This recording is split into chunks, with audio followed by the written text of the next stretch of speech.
I'm Jeannie.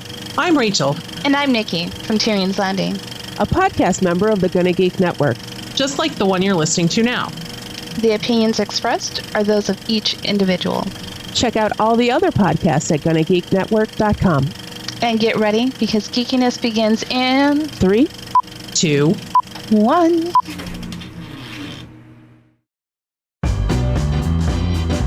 This is it. The part of your week where you get to put your headphones on, relax, and listen to a bunch of geeks geek out about geeky things. They're passionate. As a Canadian, I will say that more than likely, I'm just going to get screwed another way. That's the way it always works. They're knowledgeable. Maybe that's where life began, on MU-69. We don't know. And sometimes they're a bit angry. Skype, I'm breaking up with you. It's not me, it's totally you. Gonna Geek Productions presents the official GonnaGeek.com show.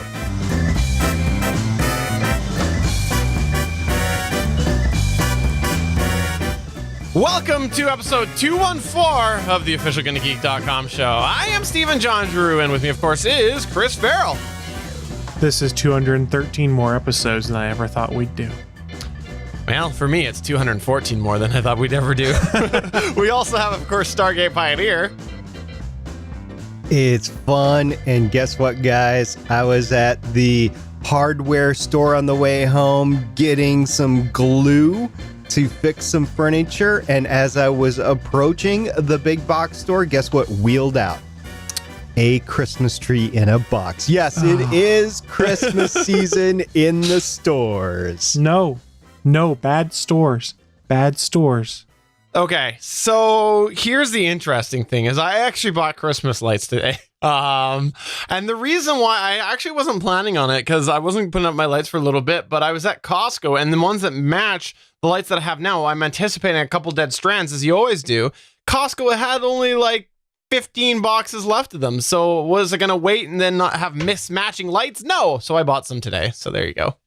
Are they smart lights, Steven? They're not smart lights, but as you know from our wonderful Christmas episode last year, you'll see that they're all on smart timers and stuff. But fired. Yes, we are the official GonnaGeek.com show, and here we talk about the latest happenings in the world of geek, whether it is geek news or whether it is smart home talk. We're going to talk about it. And just so you know, Stargate Pioneer is the resident home gadget guru.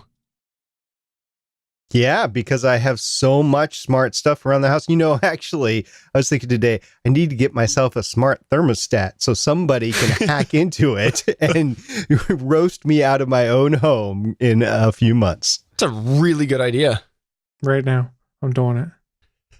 I was actually just thinking about smart thermostats the other day, and then I remembered I have baseboard heating, and that would be very expensive to buy one for every room. Look, SP, your heat's set for 68 degrees right now. I'm going to turn it up a little more.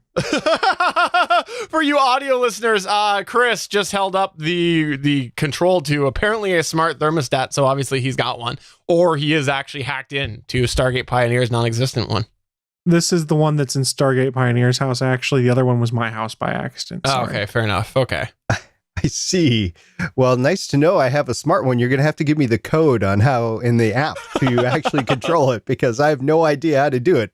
I snuck into your house and spliced it inside the wall so no one would ever know about it, just to screw with you. That's how committed I am to this bit. So, wow, that is very committed, because it's actually the wall that the thermostat is in a main area, and I would definitely notice the hole cut in the wall. It's actually, I went to your utility closet and I installed it just past where you can see. There's another line that goes up to your thermostat, but that's just trickery. Yeah, you're right. We are part of the Gonna Geek Network, and also on the Gonna Geek Network is a wonderful show called Super Geeky Playdate, which you can find at GonnaGeekNetwork.com, including episode 59, titled The Top 5 Soundtracks, where in the Super Geeky Playdate episode 59, their good friend Max drops in, and they also have an arch nemesis pop on by. Check that out. That's Super Geeky Playdate, episode 59 at GonnaGeekNetwork.com. And while you're there, you should also check out the wonderful product called All Things Good and Nerdy. On All Things Good and Nerdy, episode 285, Justin Prime joins the show to talk about a Kickstarter. You should check that out at GonnaGeekNetwork.com. Chris Farrell, he doesn't personally watch it himself. He doesn't really recommend All Things Good and Nerdy himself. But Chris, what do you think of All Things Good and Nerdy? I think that their producer's a hack, and whoever runs the board when they do things live never gets it right. No, seriously, that's Chris' show, and he does stream that live on I Sundays. stand by what I just said. Awesome. Well, let's go ahead and get into the news.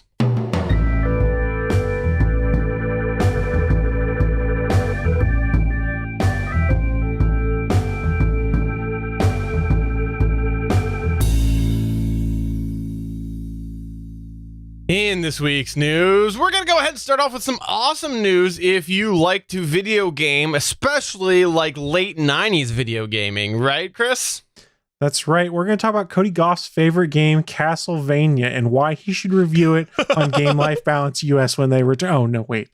We're not talking about Castlevania. Let's go back in time to the mid-90s to a middle school-aged Chris who learned about a game called StarCraft, an RTS game made by Blizzard.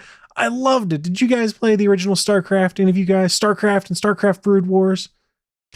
Yeah, I actually still get harassed for a comment that I made on there. And I also once got in a lot of trouble for just, dicking around in the game. So there you go. so did we. It might have been in middle school. We had the computer lab and we had to build the computers for it. And we got done building them like 2 weeks ahead of time. Well, if you had the original StarCraft CDs, you could install what they called was a spawn copy of StarCraft on there, which meant it literally would only run the multiplayer. So it might have been for this class in middle school, all we did for 3 straight weeks was play StarCraft during it. Oops.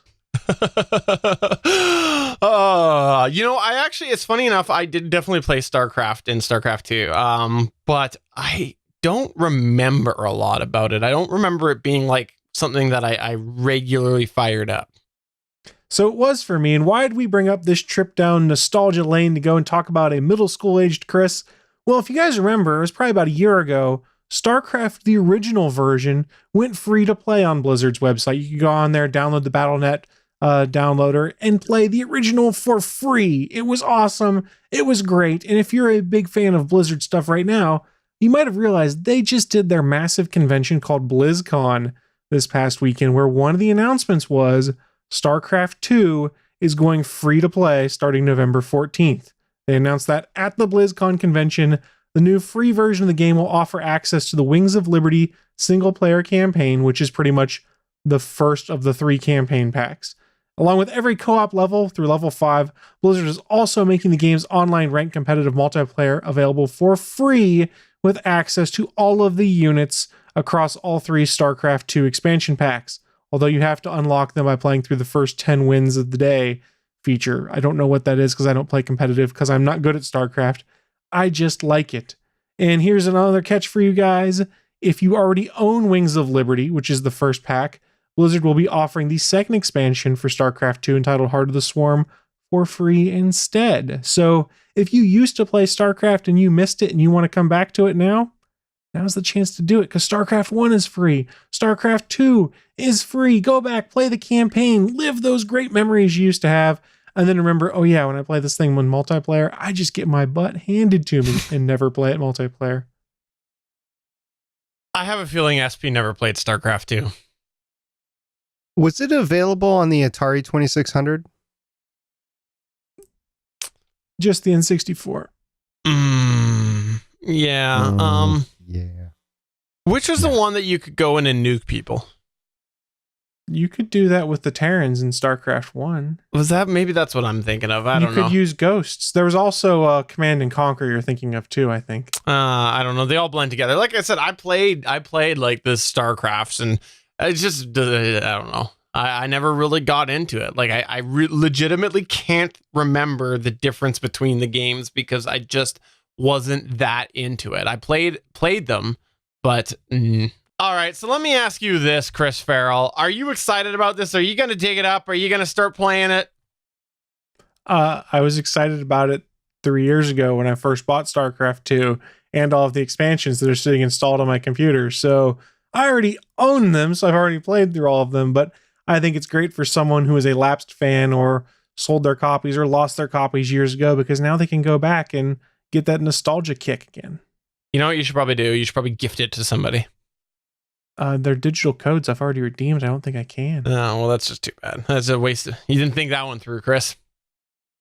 You just want my StarCraft What copies. he should do then, if he wants to gift it, is he should put his computer in a box and he should send that computer to the person he's gifting the game to. Yeah. Let's go ahead and do that because that doesn't. Next news point. It's funny you should mention that. That's how Cody got a copy of Castlevania to review on the next episode of Game Life Balance US. Remember, tweet at producer Cody telling him that you want him to review Castlevania. If you're not familiar with this, by the way, you should definitely go to twitter.com/producer Cody. The wonderful team Game Life Balance US, him and John Martin, aka the king of the podcast plus Cody, they're coming on back and they're going to be bringing back their show in November, and they've got a poll going on, and we encourage you to write in the option of Castlevania. So check that out. That's twitter.com/producer Cody. Now, speaking of speaking things on Twitter, people spoke about there's no segue there. Apple learned from Google this past week. We talked briefly on here about how the Google Pixel 2 is having some screen problems. There's a bit of burning going on. There's weird colors. A lot of these traits are absolutely related to OLED screens, OLED screens. Now, obviously, they seem a little bit more extreme on the Pixel, but if you look at OLED, that's one of the reasons why apparently Apple hasn't gone to these screen types yet, because there are sometimes these problems where it burns in and then sometimes off axis, the color will be a little bit odd. Now, the iPhone 10 is one that has gone to OLED if you're not familiar with it. So it's a new type of screen for Apple. And after the Pixel 2 problems that have come out, Apple has definitely smartened up, and they've actually put out a bit of a warning to people, just a little word to the wise about the iPhone 10. What they did was they posted this document that essentially tells people about these problems. They outlined the risk of possible burn-in on the iPhone 10. You can check this article out at geeks.link/burn. Geeks.link/burn. And what they say is if you look at OLED displays off angle, you might notice slight shifts in color and hue. This is a characteristic of OLED and is normal behavior. With extended long-term use, OLED displays can also show slight visual changes.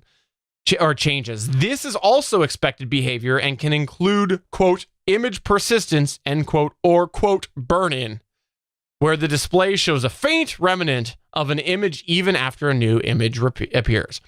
So definitely Apple has gotten ahead of this, because the last thing they want is another gate on their fingers, on their hands. And I think that this is definitely a smart move of theirs, because the reality is that the whole OLED screen is new to the Apple fan base. And so for them to get ahead of this and make sure that they are actually putting a bit of a warning in, I think is a smart move, especially given the Pixel 2 problems. So I got to say kudos to Apple for doing this.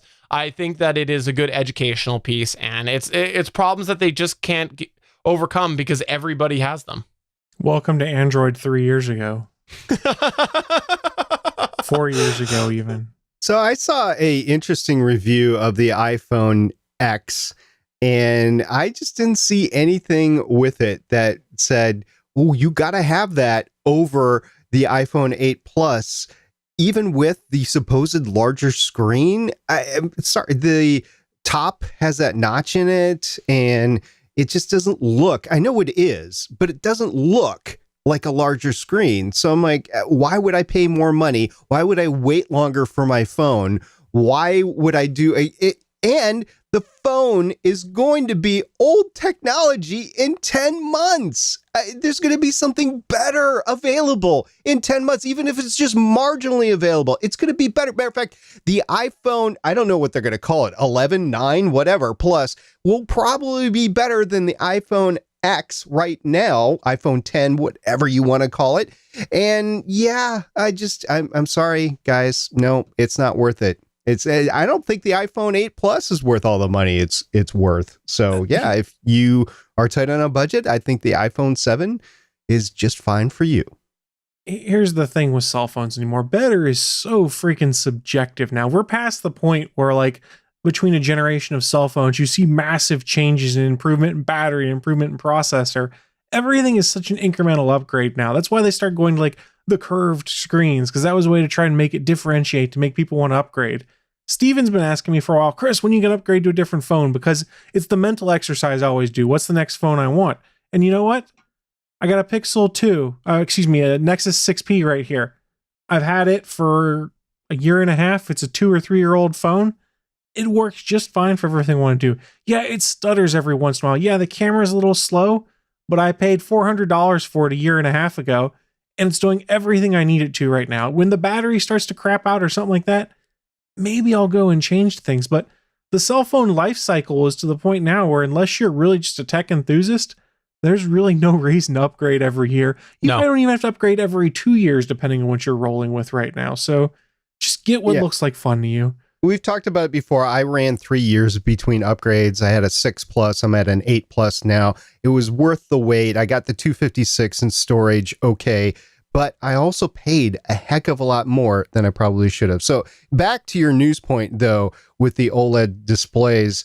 Yeah, that's one of the reasons why the iPhone 10 is so expensive, is they had to go through so many rejected screens, and the production rate was a lot lower in order to get what they're getting, which isn't even meeting demand. The last I heard, it was at least 5 weeks between order and when one was expected to ship, and I bet you that's even gotten bigger. Well, that being said, the iPhone 10 screen is gorgeous. Samsung makes beautiful OLED screens. You can even look at the Pixel 2. Notice I said 2, not XL, which has a Samsung screen and looks awesome. The lesson learned here is if you want a good OLED screen, pay the money to Samsung. Don't go and get the LG OLED screen. Google invested a bunch of money in them to crank out OLED screens, and the Pixel 2 XL screen just does not meet up with what the Samsung version is. That's all there is to it. Now, what's interesting, since you're talking about the screen, is they actually, on their article, which again is geeks.link/burn, you can find that they say, we've engineered the Super Retina display to be the best in industry in reducing the effects of OLED burn-in. And to me, I'm like, no, like, you didn't do anything with that screen. It is a Samsung screen. What you probably did was add a couple of pieces of software that moves it a little bit, but everybody else does that too. So that's just some BS right there. You know how you stop burning? You don't use your screen, which is kind of not what you get a phone for. I bought a brand new phone and I don't use it.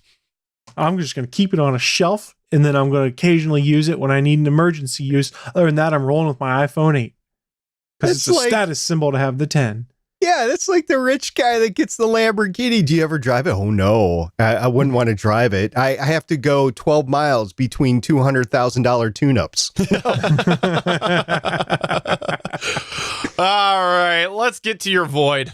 Yeah, so what happened this past week was really cool because I was able, through NASA, to go and actually into a sector of space in the Gamma Quadrant and name this really cool nebula SP's Void. So we're going to talk about this SP's Void in the Gamma Quadrant. It's really cool. No, that's not what we're talking about at all. Damn. What we're talking about is a chamber that was discovered, quote unquote discovered. It wasn't really discovered, but we'll just call it discovered in one of Egypt's Great Pyramids. And I got this information from a phys.org article by Brian Rohan that was published on November 2nd. And it was actually running off of an article that was published that same day in Nature magazine. So scientists say they have found a hidden chamber in Egypt's Great Pyramid of Giza. And it is supposed to be the first great discovery in this structure since the 19th century, and one to likely spark a new surge of interest in the pharaohs, but we'll get to why that really isn't the case. Anyway, in an article published in Nature, an international team said the 30-meter void deep within the pyramid is situated above the structure's grand gallery and has a similar cross-section. For the purpose of the space is unclear. and it's really not known whether it was built with a function in mind or it's merely a gap in the pyramid structure. But some experts, and this is the key, some experts have said they've known about such empty spaces for years. Okay. Yeah. Here's where it gets interesting, though. The scientists made the discovery, quote unquote discovery, using cosmic ray imaging, recording the behavior of subatomic particles called muons that penetrate the rock similar to X-rays, only much deeper. Their paper was peer-reviewed before appearing in Nature and in International Interdisciplinary Journal of Science, and its results is confirmed by other teams of scientists. Now, the chances of the space containing actual treasure or burial chambers are almost nil, but the discovery helps shed the light on building techniques. And there's two reasons why I wanted to talk about this article. First of all, it's really cool. I like the pyramids, and any news on the pyramids is cool as long as it's actual news. And the second thing is they, in the article, depicted an augmented reality where they were visualizing how the pyramid looked, what the chamber looked like. Now, watch the YouTube video that accompanied this article as well, and it went into a lot more depth. There's supposedly a walkway, which, again, scientists have said they've known about for years, but there's this walkway that goes in really close to the main entrance, and it's been blocked for years, and the walkway stops about, I want to say 30 meters in, and then at least the imaging does, but then they've got this imaging of this grand chamber. Now, apparently they have had access to something for a while. So what they're going to do is they're going to penetrate the small opening with new robots, new exploratory robots, to see exactly what is in this void, this expanse within the pyramid. So it's all going to be great. I don't think they're going to find anything. I think it's all been robbed before. This pyramid has been through a lot since the Middle Ages, and even before that. It's 4,500 years old. I doubt it's got too many secrets left, and I think the main reason for this chamber is probably structural, as they're saying, but we'll see eventually once we find out. So stay tuned. They're going to find out a bunch about it. But now, the important part about this imaging is that, say there's an earthquake in like Mexico City, in Los Angeles, or something like that, even New York, they can use this technology to determine voids of where they're most likely to see survivors. So there's more applications to this than just scientific discovery. There's actual uses of it, but it takes a lot to set up, so it needs to be refined. And if they want to play with the pyramids to refine the technology and just say they're discovering stuff, I'm fine with it. Go ahead. If it gets you funding to create better technology, I'm good with it. In the meantime, if I just take all that away and pretend that this is all real, cool, you found a new chamber in the pyramid.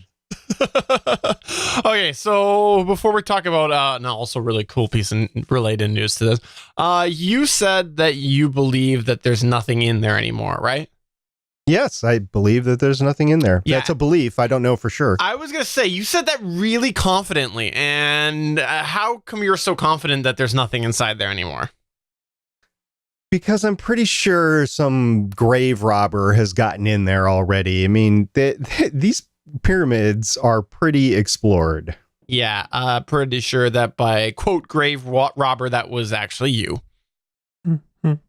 Look, just because Stargate SG-1 appeared that the pyramids were flying spaceships doesn't necessarily mean it's true. Let's go with the void here. Chris, you had a really interesting related piece of news in regards to SP's Void, didn't you? Sure, it was something that I ran across. I think it was either on Facebook or Twitter. But if you guys aren't aware, there is a game from Ubisoft that just came out called Assassin's Creed Origins. Now, whatever your feelings are in the Assassin's Creed franchise, this is the one that's supposedly going to be the birth of everything. And it takes place in ancient Egypt. And the developers at Ubisoft have been listening to some of those researchers that theorized there was a hidden room in the pyramids there. And they've actually already put the hidden room in the pyramids in the game. Like when the game shipped, there was a hidden room that kind of correlated to pretty much where this room was found to be. So I just thought that was kind of cool that it's already in the game that's set in ancient Egypt. Yeah, and I think that kind of actually goes to prove a little bit that the whole basis for this news point, the recent big articles that have been coming out, are kind of overhyped. Obviously, they're just somebody discovered this and really ended up just putting it out there now and making kind of a news story where there isn't one, because I'm guessing that Ubisoft knew about this long before this article. So I think it's cool, but it obviously is a discovery that isn't as fresh as these articles are making us think that it is. Yeah, I think the real story here again is the use of cosmic ray imaging to detect voids in hard rock. So it could be useful in mining. I said rescue operations before, but there's a whole bunch of uses for this. So it is not without merit, but to make this cool and to sell the research, I can see why they're saying, ooh, look at the stuff we found in the pyramids. Which SP has already robbed. Look, just because we took the Stargate out of me. All right, and moving on to our extra news story. This first news point is fantastic. Let's be honest. We've been arguing for a while about Twitter characters. We've been talking about whether it should be the 160 characters it is now, or it should go all the way up to the 280 that some people, the elite people, are getting to use. Well, a couple of Twitter users decided that 280 wasn't enough, and instead they should probably tweet 35,000 character tweets. Yeah, that's right. There's two people who legitimately found a way to manipulate the system and tweet out a 35,000 character tweet. I love this. It's fantastic. They actually, of course, did end up getting blocked and taken down from Twitter. They are back online now, and apparently they fully admit that they will continue to try to find Twitter vulnerabilities. And I think that that's actually pretty good, because obviously if they got back online, they must have worked out something backroom with Twitter to look for vulnerabilities. And yeah, what it ultimately came down to is they found an exposure within the way that within links on Twitter work. So that's how they were able to get around the character limit, and were able to tweet a 35,000 character tweet. That's crazy. That tweet's taken down now, by the way, but if you want to go ahead and check that out, just search for 35,000 and I'm sure it'll come right up. But yeah, you can see some screenshots of it. It's pretty crazy. So if you want to get a sense of how big 35,000 characters is, yeah, it's about 1/100th of the Bible. Oh, that's awesome. That's really great. The next new extra news point that we have is one that I have a feeling that SP is just going to sit up a little straighter, brush off his shoulders a little bit, and it comes out of the Android world. Last week, over 1 million people downloaded a fake WhatsApp messenger. If you're not familiar with this, the Android store has kind of become notorious for this, where people have been skirting the system and coming up with fake versions of the apps by manipulating characters. They go and they use special characters, essentially, or spaces. And yeah, apparently somebody did this with WhatsApp. This is the largest fake download that's come out of the App Store, and apparently it was over 1 million people. Now, that seemed pretty high to me, but apparently that was the case. Over 1 million in the course of a week with a fake WhatsApp before they pulled it down. It's still, as I read this news point, seems very high to me. But in any case, I hope they figure this out. This is really frustrating to see that this was possible to be downloaded that much, because you never know, right? Like, what if it was something that had more secure information, like banking? It's not good. There's tons of examples of this, and there's going to be even more and more of this occurring. Cell phones have been, I won't say immune to viruses, but they haven't been the target of viruses that much until lately. It was get a Mac. There's no viruses for the Mac. Well, that's just because most hackers were playing in the Windows world. Now, I don't think anything is safe. I think there's just too many hackers out there in the world trying to exploit anything they can get their hands on. So if you download an app and then all of a sudden your identity is stolen because you didn't verify that the app was a true app, I think that's on you at this point. And if you haven't heard about this, then you need to do it. I heard about this particular thing on my Amazon Assistant news flash. There you go. I didn't actually enable anybody's. So yeah, I heard this as I was eating dinner, and I was like, okay, yeah, this is going to be more and more. Now, it could happen to me on iOS sometime too. You know, it's not immune. So yeah, it's coming. Beware. Beware. Chris Farrell, as our resident hacker here, what's your thoughts? It's not the first time it's happened. It's not the last time it's going to happen. Like you said, people are going to try and find these exploits to put a damaged app out there so they can try and scrape information out. Just be wary. You know, the type of fake app I could get behind is a Twitter app that will allow me to tweet 35,000 character tweets. That's the type of fake app I want to see. How do you get to the point where you're like, oh, well, it won't have any more characters? I mean, how do you have 35,000 character tweet just ready to go? It was funny. gibberish. That's what it was. But okay. yeah. So there's your extra news points for the week, as well as the rest of your news. If you got something to say and you think we should talk about it, please always get in touch with us. You can find us at twitter.com/GonnaGeek. You can find us at facebook.com/GonnaGeek, or just email podcast@GonnaGeek.com. Please let us know what's your geeky interest so we can talk about it here on the GonnaGeek.com show. We're always looking for news points, especially the slow news weeks, which is almost every week. Let's go ahead and do Chris's Tap That App. Tap! While you may know that Chris loves phones, tablets, and other gadgets, did you know that he's also a master tap dancer?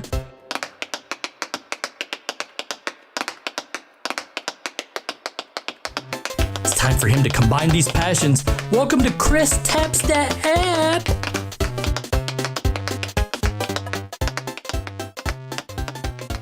I like it when I get to dance for you guys. We all picture you on a stage, by the way. Well, it's because it was totally me that did that. We recorded that live for the voiceover work. I feel like there's a GonnaGeek.com show promo in there somewhere.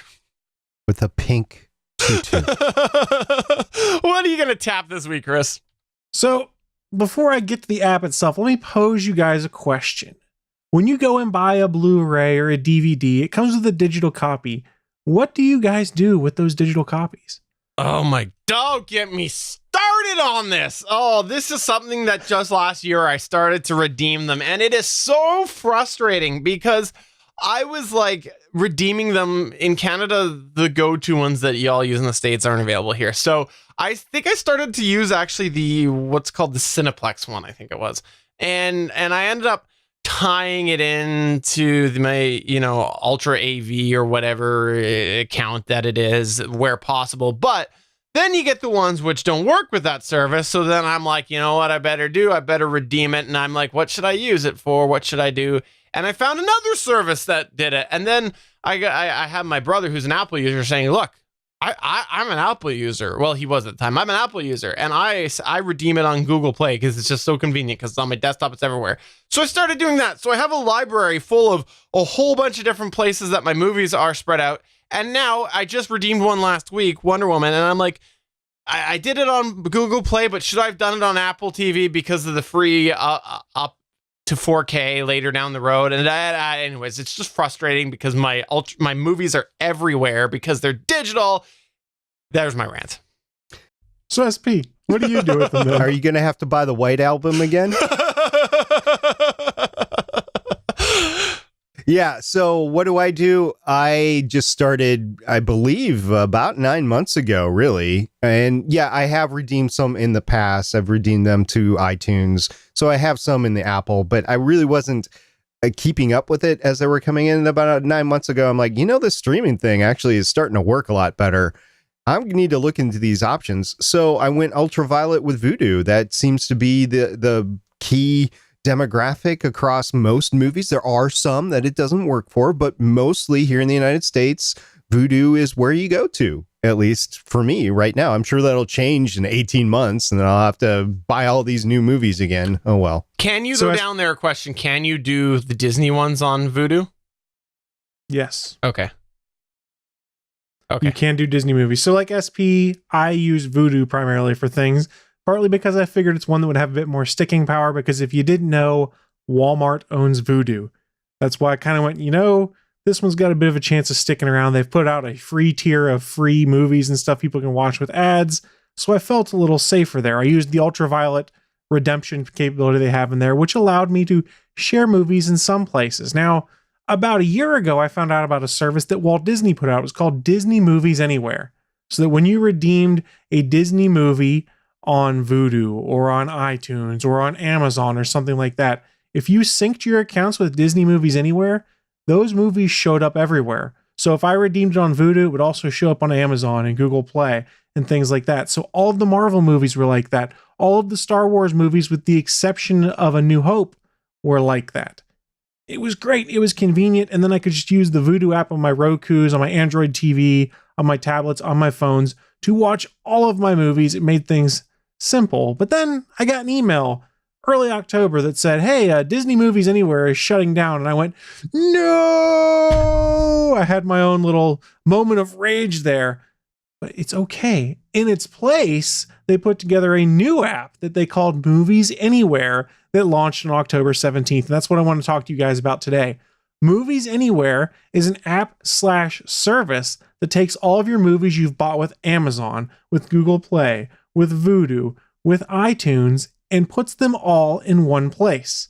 Meaning if I've bought a bunch of movies on iTunes like Steven has, but then I bought a few things on Google Play, I can use this one app to view all of my movies through one place, and it syncs them across all of these platforms too. So where this gets interesting is Movies Anywhere, created by Disney. It's backed by Warner Brothers, Disney, Universal, Sony, and Fox. So any film that you have a digital copy of will appear in the Movies Anywhere's app from those studios. That will then propagate out to any of the other services, so Amazon and Vudu. If you link them, it will show up. Paramount, Lionsgate, MGM, and United Artists, they're the biggest holdouts right now. That means no Godfather, no Indiana Jones, no Hunger Games, no old school James Bond movies. You can't redeem them and have them work through Movies Anywhere and appear on any of these locations. But that being said, Disney has said that Movies Anywhere is designed to be an open platform, so any studio that's currently not on board can join later once they iron out some licensing deals. So it's a pretty sweet perk there to be like, hey, I can make it so I can view all of these movies that I've bought through all these different services in one place. And here's an even better perk that they put out there. You know me, I like free stuff. I like free stuff a lot. When Movies Anywhere launched, and this promo is still going, if you linked all of your accounts, your iTunes, your Apple, your Vudu, your Google Play, they gave you 5 movies for free. Here's the 5 movies they gave you. Some of them good, some of them, yeah. First one, the 2016 Ghostbusters reboot, the Lego Movie, the latest Jason Bourne, Ice Age, and Big Hero 6. You link your accounts to Movies Anywhere, you got those movies for free. In HD. I like free stuff. I linked my services in there. So here's one of the catches with Movies Anywhere though. This is only ever going to be movies. There are no plans to do any cross-linking of TV shows. So if you've bought TV shows on Amazon or on Vudu or on Google Play, they will not work through this cross-play service. That's a bummer, because I bought The Expanse Season 1 and Season 2 on Vudu. I wager the licensing is even more difficult because you've got, instead of like a big 8 movie studios or whatever, you've got all the different TV production houses you'd have to iron out. Yeah, I can definitely see that, because it's not just what I mean. Some of these places aren't even owned by any of these. The TV stations aren't owned by any of these major studios. So yeah, right. So let's get into the apps here, because that's what this segment's all about. It's all about tapping that app. So if I want to use the Movies Anywhere app to watch movies, well, what devices does it work on? Well, here's the good news. It's on most of the major devices out there. If you have iOS, that means iPhone, iPad, Apple TV. There's a Movies Anywhere app for that. It's out there for Android and Android TV, so you can put it on that. It's out there for the Roku. It's out there for the Amazon Fire TV, the Fire Stick, the Fire Tablet, and you can also use your browsers for Windows and Mac. All of those are available. However, no game consoles yet. That doesn't mean there won't be apps coming for it, but if you have an Xbox One or a PS4, you can't use the Movies Anywhere app because it doesn't exist there yet. But hey, that's okay. If it doesn't exist there, you just go back to one of the standbys.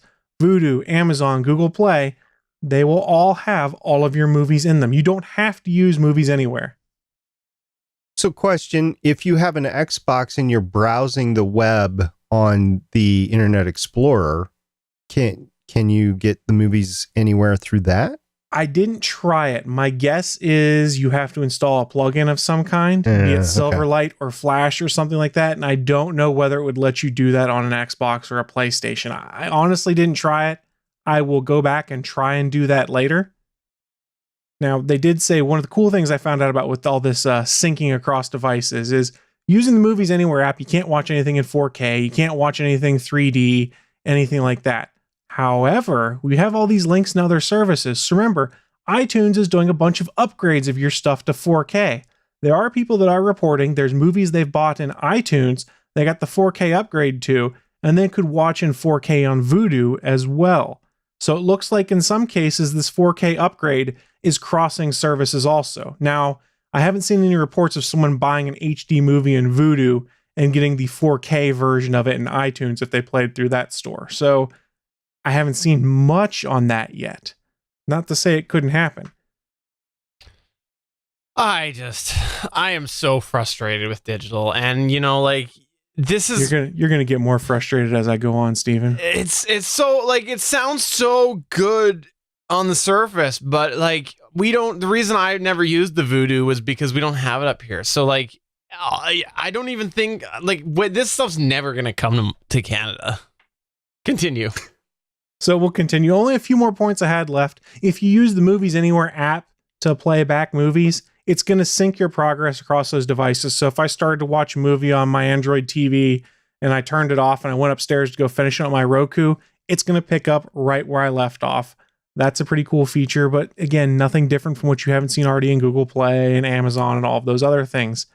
You also have the capability to do offline viewing. 8 devices can download a maximum of can download videos and keep them for a 12-month period. It'll stay over a 12-month period, rolling 12-month period. Excuse me, I couldn't read my own notes there. However, you can only have it for 90 days offline at a time. You have to connect to the internet every 90 days, or it's going to expire your downloads. One last thing I did find that was really cool in the app before I get into some of the catches on it. If you're using the web or you're using any of the services and you want to buy a movie through Movies Anywhere, it's going to bring up the storefront for all of these different services. And while that sounds cool on paper, it's not exactly cool in practice because it doesn't show you the prices in any of these services. So you can't price match or price compare between Amazon and Vudu and iTunes. You have to click a link and it takes you to the store. You see the price in that respective store and then decide to buy. So comparison shopping, not so great. And if you use Movies Anywhere on the iOS side of the house, you only get the ability to buy movies from iTunes because of the Apple Store requirements. The Apple gets a 30% cut of any transactions to go through it.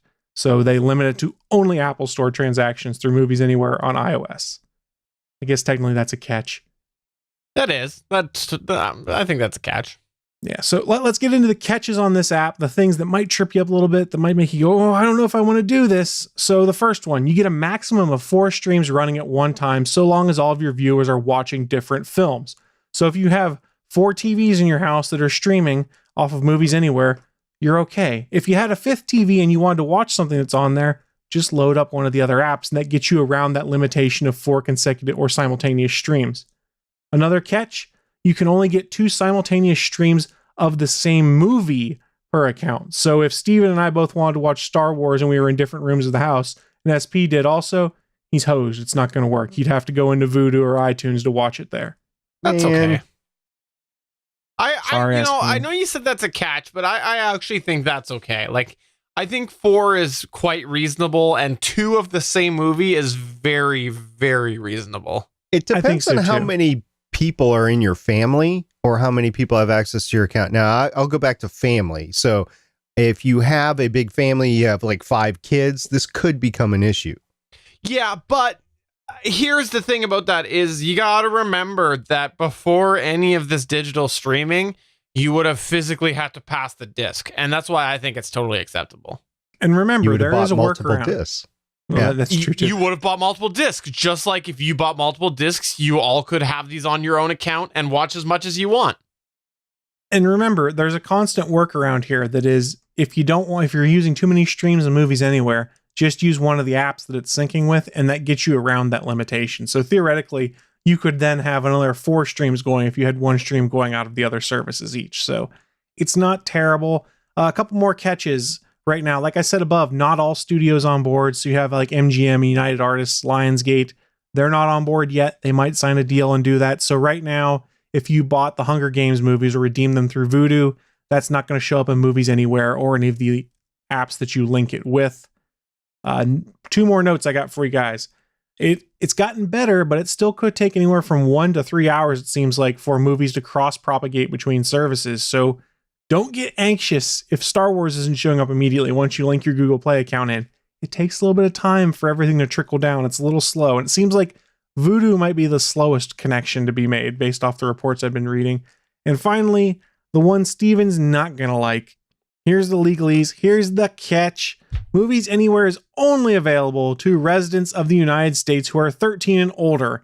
However, once registered from a US-based IP address, users should be able to then access the features internationally. So, Steven, there's your loophole. He didn't even hear.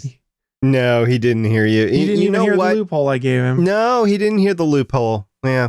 So they get a great prime minister, but it sucks for them to stream just about anything except for Corner Gas. I bet you Corner Gas is available. That's true. Okay, so during your segment here, you reminded me. I'm going to go back to my frustration until we're done this whole segment. I literally made a spreadsheet to catalog where my different movies were redeemed. And I looked, and one of my columns that I had was a place called Cinema Now. Guess what? I just found out it doesn't exist anymore. Did it get rolled into something else? No, but it was tied into the Ultraviolet service. I don't know if you have that down there, and that is a bit of a syncing service. So like, I just looked in like all the stuff that was. I'm sure I redeemed a couple of them in there, and they are showing on like Flickster and also just in my Ultraviolet library. Most of the movies that I redeem through Ultraviolet, and then choose the Vudu option from there. So they are synced to Ultraviolet, but I choose to watch them through Vudu. This is the only frame of reference I have for a service like this is comic books. And it's a system that was worked out a couple years ago, continues to evolve, where Comixology is actually linked to different things. Now, Comixology is owned by Amazon, so you can buy comics on Comixology or through Amazon, and those are linked. Marvel has linked their comics, not Marvel Unlimited, but the Marvel comics that you actually buy through their service is linked into Comixology, and now DC Comics, Warner Brothers, DC Comics is now linked to Comixology as well. So Comixology is a central point where you can get all your comics. This is very similar to that, and I know they're separate entities, but I think we're going to see more and more of this one portal to get all of your electronic content. You know, and that portal to me was Ultraviolet. And so this whole like solution here is great for the movies that it's applicable for. But Ultraviolet is a great example on how it doesn't fully work unless everybody's on board, because Ultraviolet, I couldn't do that with any of my Disney stuff. And that's all my stuff that is sitting there on Google Play. All the other stuff is syncable. So when like that Cinema Now thing happened, I'm still set. But if I have Google Play movies go away tomorrow, I'm losing a ton of titles. I think you're relatively safe there, but yes, that is an accurate thing. And I think that Movies Anywhere is Disney's play to be like, look, Ultraviolet's a pain in the butt for a lot of people to figure out to get syncing properly. Let's just get these agreements in place so that if I redeem one movie in one place, it's going to show up in any of these stores, and make it so you can buy movies through these respective stores by going through our app. It's an interesting play, and I think it's a lot simpler than sticking to the Ultraviolet method for doing things. And Steven, there is a loophole. Next time you're on vacation in the United States, you can set up your Movies Anywhere account here, and then it will work internationally. You just have to register from a US IP. You're good. We've got you. You're covered. Awesome. Can I remote into your computer for 10 minutes after the show? Sure. I'll get you into my computer. You can do what you need to. Isn't that the same computer that you shipped off with the StarCraft game in it? Yeah, exactly. In Castlevania. The thing is though, like I just don't see why this needed to be made. Like it's Disney keeping their control is what it is. They're saying you do it our way, and that's the way that it's going to be. And they're trying to make other people who have had a successful run with Ultraviolet. And I don't know. It's just frustrating to me. But I kudos to having more than just one, because if it comes to Canada, yes, I will absolutely support this so that my Disney titles are going between services. They're the ones that I can't go between services, so I will definitely embrace it. Look, Disney got Google, Amazon, and Apple to play nice together. That's a huge win right there. As far as I'm concerned, they did something that's nearly impossible. They got the three of them to go and go, oh yeah, we can work together on something like this. You know who's really happy about this? Disney stockholders. Almost as happy as they were today to find out about Fox and possibly, them taking and acquiring Fox. Hey, Disney's going to do anything to get those superheroes back, right? Yeah, exactly. But if you didn't catch it out, you should see that it's all in the rumor stages. But yeah, long story short, that there's a strong rumor that Disney has been conducting talks to acquire most of 21st Century Fox. Now, what it boils down to is they're looking at most of the traditional entertainment side of things, not the sports and the news, because they've already got ABC, so they can't legally own two broadcasts. So that's why they're thinking of just looking at the more traditional entertainment and whatnot, not the sports entertainment and news.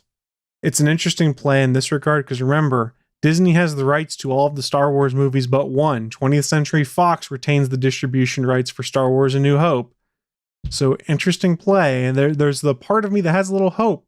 If this actually happens, that maybe we get the despecialized versions of the original trilogy out on Blu-ray, because they have the distribution rights again. That's a whole separate argument, and I've heard arguments on that what is the original movie, because there's like 12 different versions of it.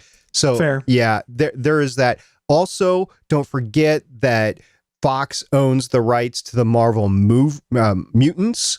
So that's another grab that they could make. I don't know what's going to come or not. We wanted to actually talk about this as a main story, but it is all in rumors. I would expect that within the next week or two, whatever is happening is going to firm up, and we will actually take a lot of time to talk about it and all of its ramifications. Yeah. But how I was going to tie it back into your point, though, is that it would be interesting to see how that changes the digital landscape. If they had 20th Century Fox, can you imagine that? Can you imagine what that would do with the sort of stronghold that Disney would have on the way that movies work? Well, yeah, I mean, look who's winning the box office mostly right now. You've got Disney with their animation, with Star Wars, with Marvel. They're making a killing right now. You're having a lot of movies that are not killing, though, now, too. So maybe the savior of the film industry is to actually back off on production and allow some of these big hits to be big hits and not flood the market so much either. This is a whole other discussion to have some other time, too. Absolutely. Yes. Well, thank you very much for that, Chris. We kind of hijacked it at the end, but I as grumbly as I am about the whole digital movie thing, I am happy to see something coming that allows you to share those Disney movies, because those are definitely the ones that right now I have personal fear about, given that I have two of them with I think it's Cineplex, and then the rest with Google Play. I'd like to see some cross compatibility there for myself. If you do digital movies, we want to know, how do you best find them? Do you find them managed in one spot, one app? Do you like the ultraviolet thing? Do you like just going to the Apple Store or Google Play? What's your preference? Please do get in touch with us through any of the ways we previously mentioned, or just go to gonnageek.com and let us know. Do you digital movie? For me, these have been great on the road when I've just been like, oh, I'd like to watch that. I did that with Rogue One, actually, a few trips back. I decided I felt like watching Rogue One again. Guys, one last thing. I just realized Fox also owns the rights to Deadpool, so you could get Deadpool in the MCU if they bought them. Okay, I hope that we get more information so that we can talk about this in depth. So, But that is going to take us towards the end of the show. Before we wrap up, we'll go around the table and plug and promote and do whatever we'd like to do here. Let's start off with the one and only Stargate Pioneer. Yeah, so the holiday season is upon us, and I just want to plug or promote the fact that if you like feel-good holiday movies, the Hallmark Channel has 21 new holiday films, and 2 of them have already aired, so if you've missed them, I'm sure they'll re-air, but there are 19 more new ones to come. And don't worry, not only 19 of them have Dean Cain as the star. Sweet Superman. Guys, there are a bunch of comic book and sci-fi actors in these movies. You need to check them out. If you want to see your favorite characters in your CW shows, in your sci-fi shows, odds are they've made at least 1, if not 5, Hallmark holiday Christmas movies. Next thing you know, SP is going to tell me to watch the Star Wars holiday special. It's canon. Chris, do you have anything that you want to plug or promote? Yes, I would like to remind folks to tweet at producer Cody that you want him to review Castlevania. He's going to love hearing from you guys. He loves Castlevania, and that'll back up his assertion that we're going to review Castlevania. So tweet to at producer Cody, Castlevania. And I'm just going to go ahead and give a special shout out to a few people on the Gonna Geek Network. We had Keith, as well as we had Cody Goff and Jonathan Martin last week participate in Extra Life. It was a fundraiser. If you're not familiar with Extra Life, check it out. It is a awesome charity fundraiser that happens every year that you can play games to help get donations. It's awesome. And both of them participated separately. And so we had the Game Life Balance, Jonathan Martin, as well as Cody Goff on their channel, and we had Keith on his, and it was a lot of fun. And I checked out both of them. I actually Saturday evening ended up going into Keith's because Game Life Balance US was not on anymore, and Keith was sitting there playing Jackbox. That's a fun little party game if you're not familiar with it. It's really cool. You grab your phone and you all sit around a TV, and it's just a really fun, like, in-person game. And he was streaming this. There was a group of people in his house playing it, so that was a lot of fun just to watch that. I felt really creepy. Why would you feel creepy? You do that every day. Because that's just how he likes it. That's true. But no, it was awesome. So kudos to all of you who were involved and anybody who's listening who participated in Extra Life. I feel like next year I got to make my debut. I feel like I should get involved next year. We have the Gonna Geek show team. Do it with your kids. We could have the Gonna Geek show team. But for episode 214 of the official GonnaGeek.com show, I'm Stephen John Drew saying you should review Castlevania. And I'm SP saying I'm really looking forward to the 2017 Gonna Geek Hallmark Holiday Special. I'm Chris Farrell saying I cannot wait for that Game Life Balance US review of Castlevania. Twitter.com/producer Cody. Do it, guys. Bye.